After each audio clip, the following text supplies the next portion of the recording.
everyone, and welcome to the next episode of Model Connection. I'm Eric Harrell, your host. I have brought in a photographer friend of mine from Nashville, Mr. Tim Temple. Hello. I want to thank him for being here. Tim, how are you doing? How are you doing tonight, sir? I'm fantastic. Thank you for the invite, by the way. I've been looking forward to this. I am so glad you're here, Tim. If you can, let's start off by telling me about yourself and your business. Sure.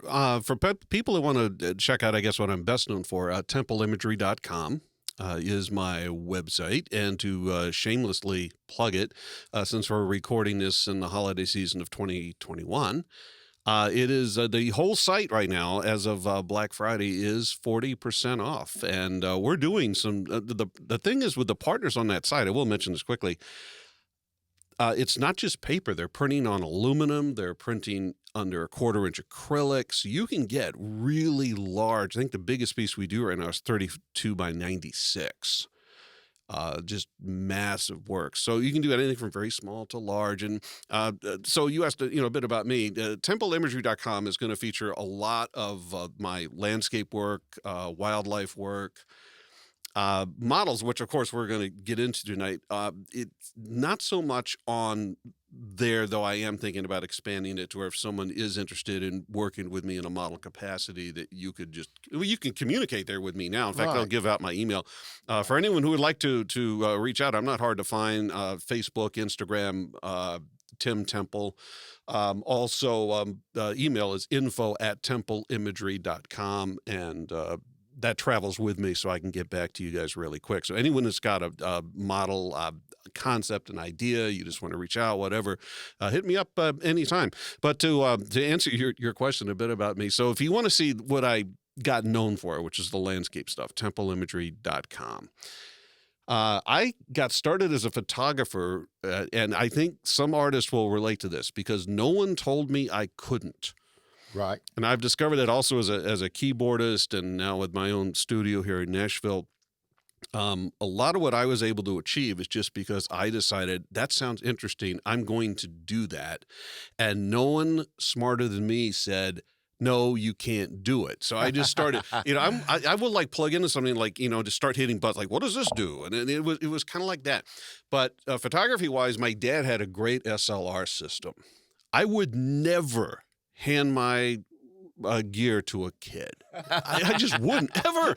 And he gave it to a 5-year-old. A 5-year-old? Me. And so the first portrait, which I think I have in a box somewhere, and I've got to dig it out. I have a portrait I did of my parents in the backyard. Yeah. So that was my first work, and it was on or about 5 years old. And then I got out of it for a while, because of school and this, growing up and all of that. And I started getting back into it, years later, and I discovered, and again, to reference landscape, Galen Rowell's work, who's just a legend. Okay. And the first time I saw his work, it was so good I thought it was fake. And this is back in the film days, and it wasn't. He was really that good. And of course, it gets into the art of the darkroom and so on. So, finally decided to go hardcore, and I took the leap because he shot Nikon. I got into Nikon, and of course then we can get into which I think we will a little bit later. Right. Canon versus Nikon versus Sony, and I'm happy to discuss that. So I grew up through film, and because I was shooting landscape, that was growing again at the time, and I was doing some work in the Caribbean, and then I ended up building back into the U.S., and then, long story short, ended up going to Antarctica, and I'm still shooting film. Now, I had seen digital at the time. I'd seen it, but the first generation of digital, the bodies were in a ballpark, but I think they were roughly $5,000, and they pretty much sucked. And I thought, but it was cool, but it wasn't like $5,000 cool, so I stayed with film. But this is the big thing, the mistake I made. I never checked it again. It didn't gel with me like it does now, that technology is going to advance and advance quickly. Right. And of course it does. So the reason I mentioned Antarctica is that to get down there, it was going through a bunch of, here's where I'm going. I think I counted them at 19 x-rays that my whole film collection went through. Wow. Because of all the airports. Yes. So it's like I knew when I got home it was bleached. There's no way. But you know what? It turned out that. Oh, and by the way, not that it matters anymore. I You're even bought photographing into Antarctica. It's going to be white, okay? I had one of those lead bags. Because I thought that's, I totally bought into that. That's a solution. But they take the stuff out of the bag. Anyhow, I knew but it turned out it survived. However, the reason I'm telling you this is I'm the only. Me and one other guy were shooting film. Everyone else had gone digital. Okay. And every night, in the camp or the ship or whatever, they'd set up their laptops and they'd show what they shot that day. And I couldn't do it. Film, Plus, what if I ran out of film? And you film guys will relate to this, I think, where it's like, well, that's a really cool thing, but tomorrow might even be better. But if I burn this film now, then I can't, like, you're not going to go to the store or something. So you kept hoarding it. And then, anyway, I knew when I got back, this is the last time I'm shooting film. The last, never, ever again. And so I leapt into digital, and I've never looked back. Do you have a thought on that, by the way? Do you prefer film to this day versus digital, or do you care? Or? I tell you what, my first camera was the Kodak Instamatic camera. Okay. Now, that's how long ago this was, okay? Right. And I guess I graduated from the Kodak Instamatic camera to the Rebel Canon camera. What got me, I think, interested in it more after I look back on it, back when I was in the 4-H club, we did a 4-H change trip with a 4-H club in Indiana. And on the way back home, we stopped by Claiborne Farms in Kentucky. Back then, I don't know if they still are, but back then, Claiborne Farms was a big thoroughbred horse racing breeding farm. And they brought out two of the horses, showing them to us, talking about them and everything. I did not realize until sometime later, one of the horses they brought out that I took a picture of was the Secretariat. Okay, that's significant. I've got a picture of Secretariat. If I had known then what I know now, I would have done a better job. But it is still a pretty doggone good picture. That is one thing that got me interested in it. And I've always been a little bit of a camera buff. But whenever I actually started being a member of the JCs, of the Shelbyville JCs, in fact, every year they do a beauty pageant I don't know what the right word to use is. It's involved with the walking horse industry, the celebration. Every year that I was in the club, I was always one that would be there taking pictures.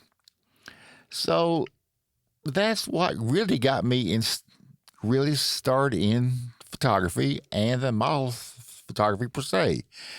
I started like you. I bought Canon cameras. Canon Rebel was my first camera. I went up to the Canon 6D. Actually, it was a Canon 3D, a Canon 6D, a Canon 5D. I've got a Canon Rebel 2 Ti, a 2 Ti. I'm like a Canon, like you would be a Nikon, like somebody else would be a Sony. It's all Ford, Chevrolet, Dodge. It's what you want. It's one camera to me is just as good as another. It's just what you want. Yeah, I've gotten, to get into those wars for a second. I've spent very little time with Sony. I've minimal time with Canon. I'm very comfortable now with the menu that's on Nikon and to navigate it. So right. I like that. I like the color saturation I get. I like the megapixels. So I'm very okay being a Nikon shooter. Go back about 20 years. Yes, I was in the end of the film days. Mm-hmm. Back when I was in college, our teacher had us actually shooting chromes because he said that when you shoot film, you've got a much larger range that you can correct on film. But on chromes, that correction range, it shrinks down quite a bit. So you've got to get it more right when you're shooting chromes than shooting film. And it was maybe 2 years later that in popped all of the digital age. So everybody had to have a digital camera then. Everybody bought your memory cards, your editing software, all this, all of that. I'm like, okay, this is getting a little too technically advanced for me, but doggone it, I like doing this. I'm gonna do it. I'm like you said, there was nobody going to stop me from it. I did it. So how long did it take you to get to leap into digital? Oh man, good question. It took me probably 3 years. A guy that I was friends with, he had jumped real early, and he said, "Eric, why don't you just go ahead and buy you the digital camera? They're cheap on eBay, you know."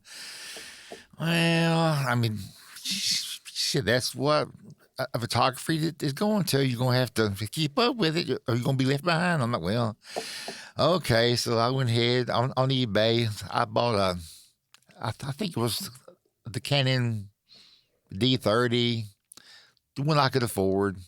And that's basically how I got started in the digital age. Now, I do not do my own Photoshop. I try to get everything right in the camera first because I pay to have my editing done. And the least I can pay my editor, the better off I like it. So basically, you're sending, to some extent, you send your work to. No, I've got a friend that does my editing for me. That's what I mean. You're sending your raw files. Yeah, yes. And basically, all he ever corrects is just the lighting, just a little bit hair. He may take off a fly away hair here or there, but I am so peculiar what I have in the background. I don't want a tree limb sticking out of somebody's head. Mm-hmm. I don't want something in the background that looks odd, that will look distracting. I want your eyes to be focused on the main subject, okay? I don't want something in the background to immediately just grab your attention and say, that shouldn't be there. Why is that there? Why didn't he edit that out? So, yes, I am a peculiar about how I shoot, what I shoot, where I shoot. I'm always looking for angles. Where is the best angle to photograph this person? Where's the light coming from? Where is the scenery? What's the best background view? Yes, that is important, but I also want the main eye to be on the subject. That's always the main focus right there. So are you going with to further that then with a really wide f-stop to throw your background out, or? Sometimes I use a 2.8 lens to blur it. Other times I don't. It's all in the mood right then. Mhm. What I feel like, what I actually feel like doing. Okay. Well, I liked what you were describing earlier, and I thought you were going to veer off into it, which is what I call casting, Yes. which is a given model in a given arena, Right. in a given setting. Right. For example, if I get approached to do a project, which I should mention, because your purpose, which I think is brilliant, is to Thank you. further. Well, it is to further the Nashville market, to foster it. I settled here, and there's a wonderful pool of talent here. There's some Yes. great models. There are fantastic shooters, and there's going to be continuing people that are going to, from different walks of life, they're going to get into it. So you're going to see this up and coming. Who's going to be new? And it's exciting. It's great to be a part of it. Yes. But when I'm approached for a project, here's what I wanted to say.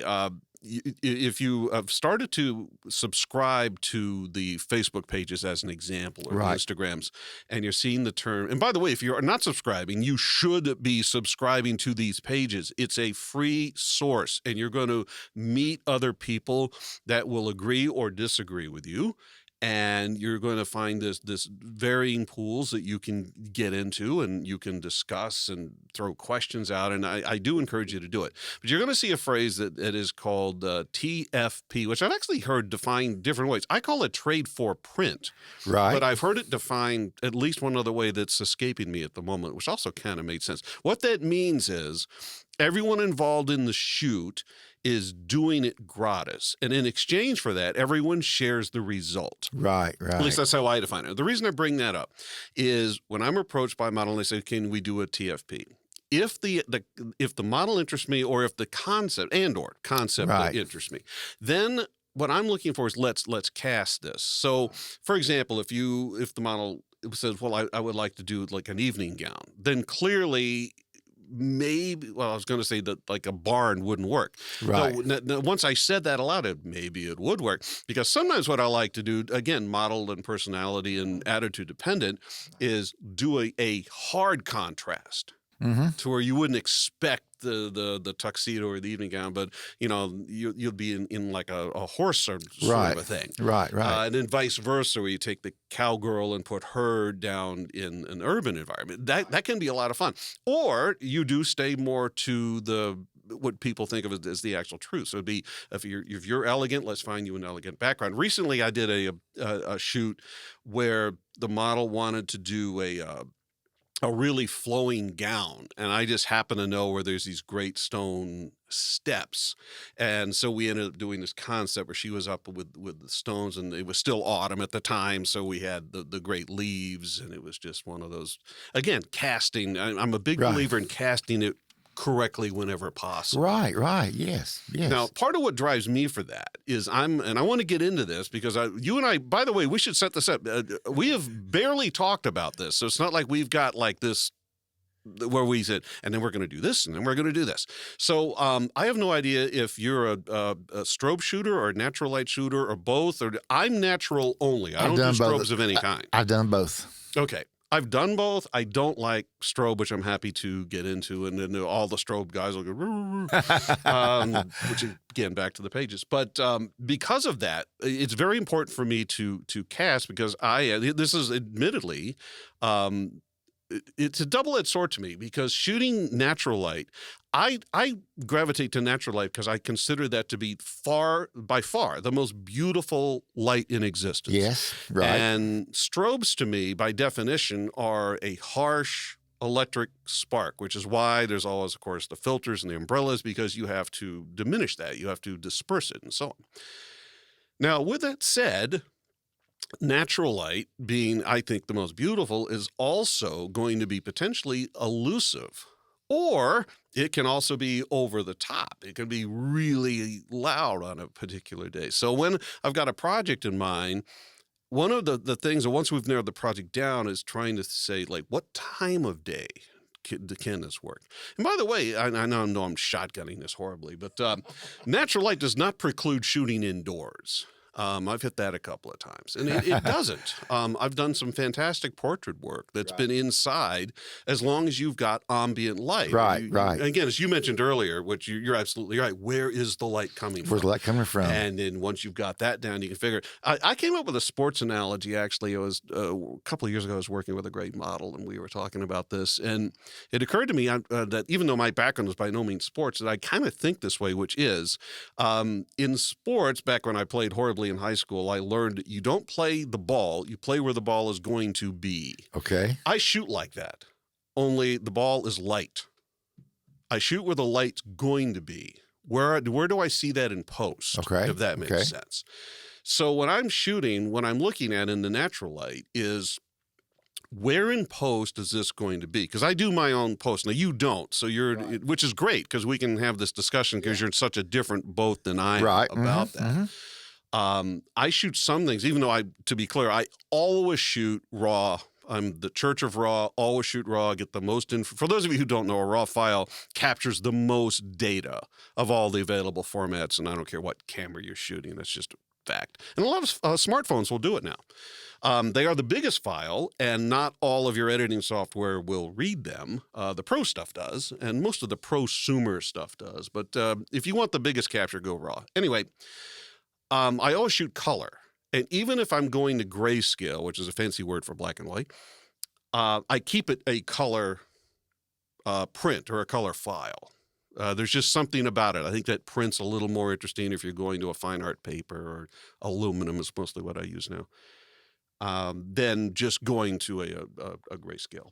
But when I'm in the moment, when I'm doing the shoot, sometimes I'm thinking that is definitely going to be grayscale.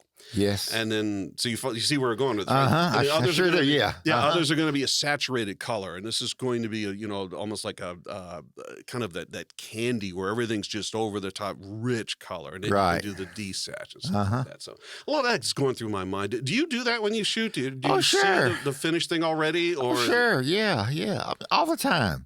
I envision in my mind how I want this image to be. And I think, what have I got to do in order to accomplish that? Do I need light coming from here? Do I need to diffuse it here? Do I need to use a reflector here? Do I need to position her here? Turn her head this way. Turn her head that way. I am so mentally and physically drained after a shoot. I'm like, thank God it's over. Thank God it's Actually, to me, that's shoot dependent. Sometimes I'm high from it. It was so creative and interesting. And I tend to shoot what's called, at least what I term, organic, which means I really don't have a plan, but it sounds a lot more interesting if you say organic.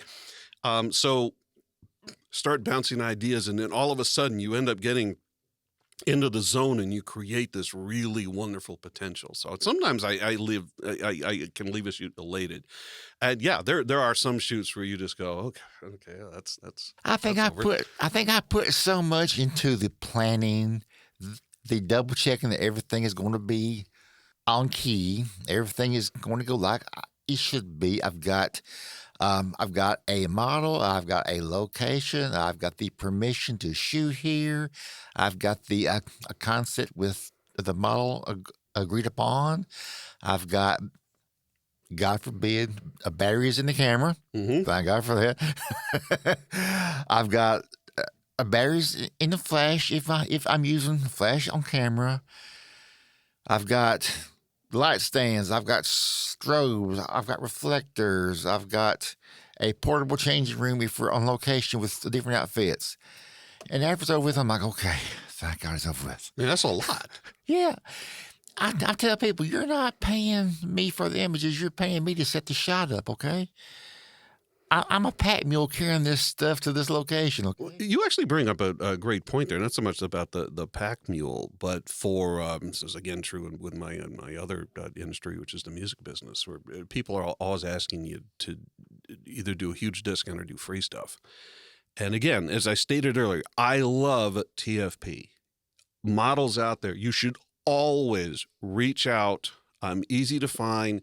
Ask me about TFP, because I'm looking to really, as much as I am able, help the Nashville market grow. And we can do really interesting shoots. But with that said, how do you arrive at what you charge? And more to the point, what is the customer paying for? And I think that the customer is really, many times, perhaps out of ignorance, is under the impression that you have a fancy camera, so that makes you a photographer.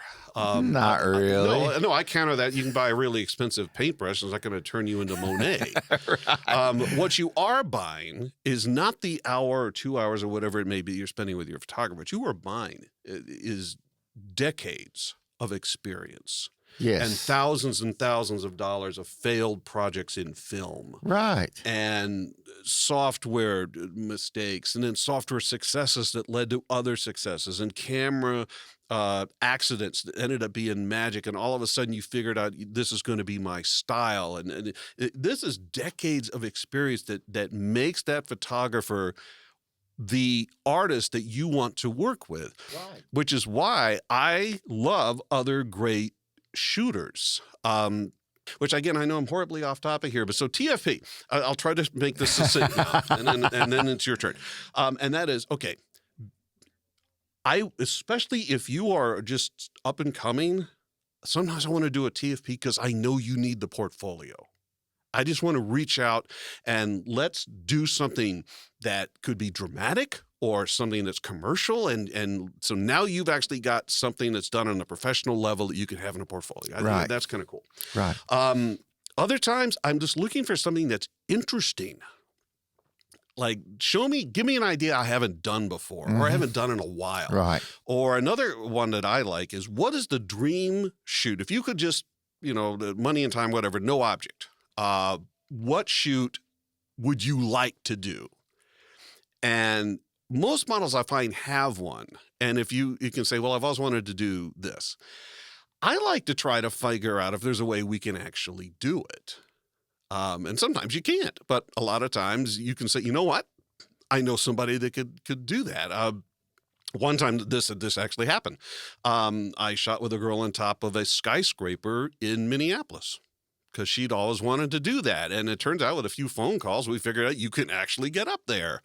And sometimes it's really as simple as that. Once you realize that you've got a model that can really work with you and do this, or you've discovered a photographer that can really work with you and do this, now it's a little bit more than just something I've always wanted to do. It's something you really could do. Right. Isn't that brilliant? Isn't that Yes. something that again, fostering the art and the community here is I'm really excited. Even in the time I've been here since frankly, COVID has really stopped a lot of travel for obvious reasons, right? Yeah. So I used to be out, doing a lot of travel. I was doing different markets, not to mention the landscape thing. But because of the restrictions in the last, 2 years, a little less really, I've concentrated here. Because at first, I went through this thing, oh man, you can't travel, you can't go. I have all these favorite spots that I used to visit. And they say, wait a minute, there's no reason that you can't shoot here. Because frankly, Central Tennessee, be it Nashville, I've shot out as far as Knoxville. I've gone, I've actually never shot in Memphis, but I've done it in that area. Yeah. We have waterfalls. There are caves. There are old houses. There are abandoned structures. There is industrial. There's all these great farmland things. And there's no reason you can't find really interesting scapes and people and start creating art together. Exactly. Many young models get into the business and they don't know what they're getting into. That's a fact. That is, yes, yeah. It's a fact. That's an important fact, actually. It should be stressed more, I think. There is a lot more to it than just getting up in front of a camera and have your picture taken. I think this is where you're going here, which let's differentiate, because there's what I think of as a model, which is somebody who aspires to do, even if you don't turn pro, you want to kind of stake your claim in the art and the craft. Versus what I call like the Insta girls. Yes, yes. Which, as we were talking prior to the show, people ask me, like, what camera should I get? For most people, it's use your phone. Seriously. Because phones will do for almost everybody what you need. And it's only when you get like serious shooters like you and I, or the shooters, that we still need to get into our collection of glass, and we have the camera bodies and so right on. But if I understand where I think you're going here, you're talking about the girl that really just wants the clicks. I think so, yes. I think she wants to be a model, but she does not know how to go about doing it. Well, I think there's two options here. Not options, but there's at least a kind of a two-pronged attack. And one of them is you've got the girl that doesn't know how to do it yet. Right. Now that's the word ignorant used correctly, which is one of my pet peeves when people use ignorant as a I'm trying to say like an expletive. Yes. It's not. It simply refers to you don't have knowledge. Like, I'm ignorant of knitting. Right. I know almost nothing about it. Doesn't make me a bad person. I don't.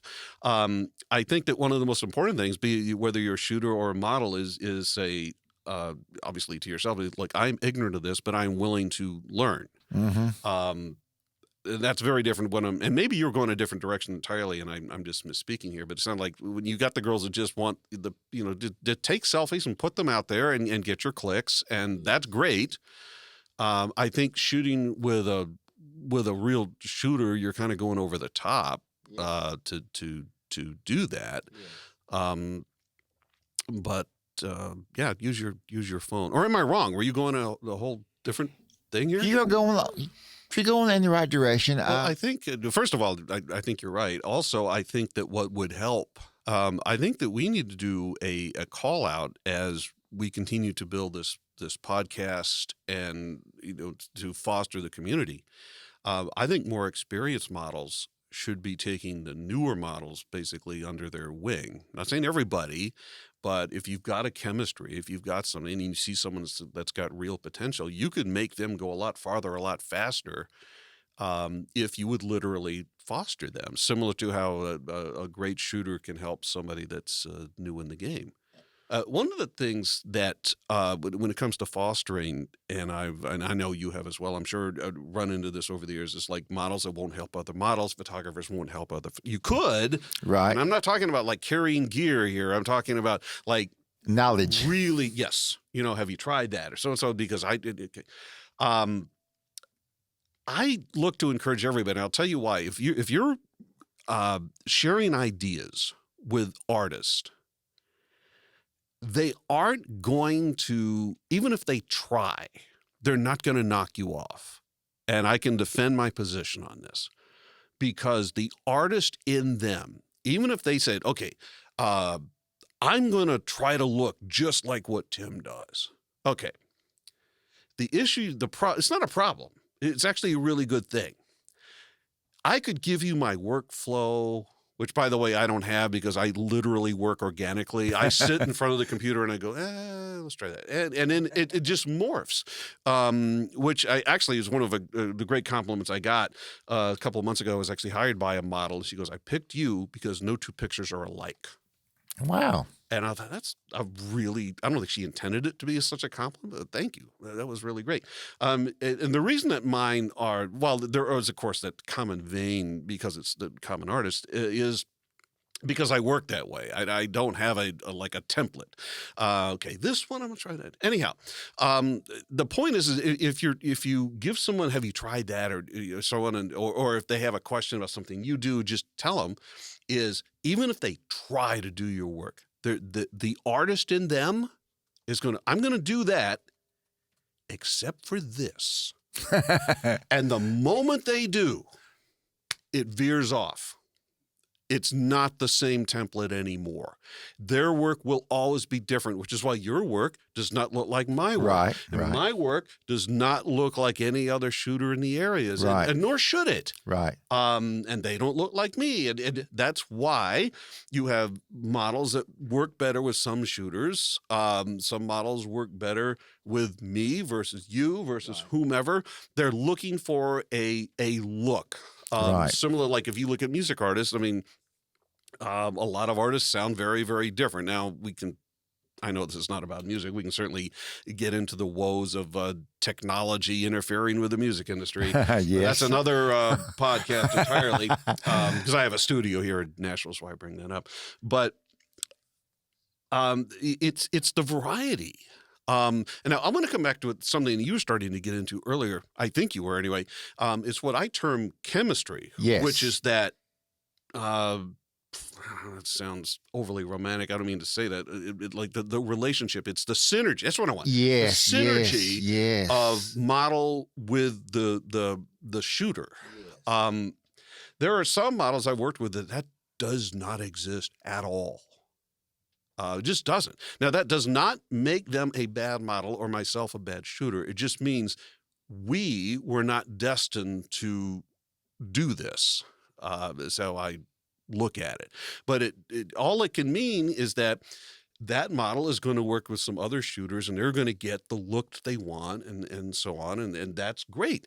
And that's why I tend to foster, like, we need great shooters in this area. We need great models in this area because we can all share ideas. And sometimes you're going to go, I want that certain look and I know who does it. And that's a good thing. At least I view it as a good thing. You may have a different take. A point very well taken, because that brought up a memory that I had back in the film days. I had this one model that I had in my home studio that chemistry just worked. The model knew what I was wanting to shoot. This was the film day. Mm-hmm. I shot a 36 shot roll of film in one single Def Leppard song. Mm-hmm. Only because the chemistry was there. The model knew what I wanted. The model knew how to get it. Boom, boom, boom. One roll of film, I was done. It is that simple, that It easy. can be.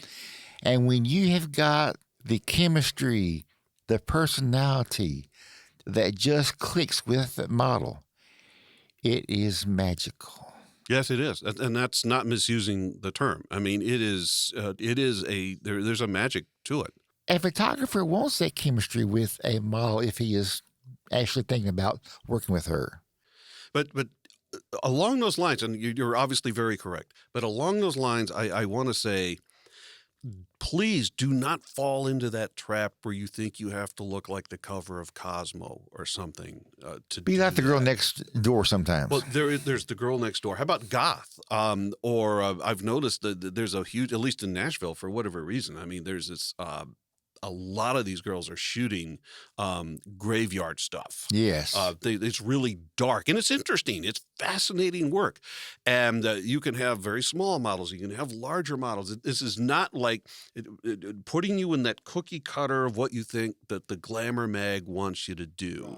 Some of the most interesting models I work with do not have that look at all. But what they do have is they have that attitude, which not to be confused, by the way, with a bad attitude. That's a whole nother animal. I'm talking about the attitude where they are looking to create the art, and if you get that synergy flowing, it's incredible. So I before we run out of time here, I got two questions I want to bring up. Okay. One of them is, what, as someone with experience, what is the advice that you think that like fledgling models should be getting? My main advice would be, if you are a model, get with a photographer that has actually photographed models before, that has got connections with agencies. Shoot with a photographer that you like his work, and that a photographer that is not afraid to go outside the box, okay? Because so many of us are what I consider cookie cutter photographers. And to me, it's part of the magic of photography is the when you've captured an image, you've actually captured a literal capsule of time, right? And it's to me, it's that one where the between the magic light and the model and the photographer and the glass and everything is when the one everything intersects, right. And that's the image. Okay, and you said you had another question real quick. What was it? No, that actually you answered it. Believe it or not, seriously, I was going to ask you: do you shoot many images or a relative few images in a session? And you actually. Back when I was learning, I shot rolls and rolls of film. Now in digital age, I may shoot mini outfits, 200-300 images, but that's only because of the chemistry that I and the model had, looks, all the scenery, everything worked. Tim, I have thoroughly enjoyed talking to you. Thank you so much, man. Would you come back and do I would this love to again? Anytime. I would love to do this. I would love to do that roundtable one too. That's brilliant. We may do that. And Tim, for our listeners, tell them how they can contact you. It's real easy. Just hit me up. I'm Tim Temple on Facebook. You can also hit me Tim Temple TV on Instagram. And then if you want to get into my pro image on Instagram, it's Temple Imagery on Instagram, which is also true of Facebook. So there's a couple of pages there. Or I'll just give you my email. It's info at templeimagery.com. And I will get back to you. I'm not one of these people that ghost you. You will get a response. And if you got a TFP idea, I would love to talk to you. So please do not, I urge you to reach out. I want to talk to you because you may have, and it could be someone who's just starting out, or you may actually have a creative project. I would love to work with you. So please hit me up. Okay, everyone, I thank you for tuning in to this episode of the Model Connection. I hope to have you tune in again for the next episode. Good night.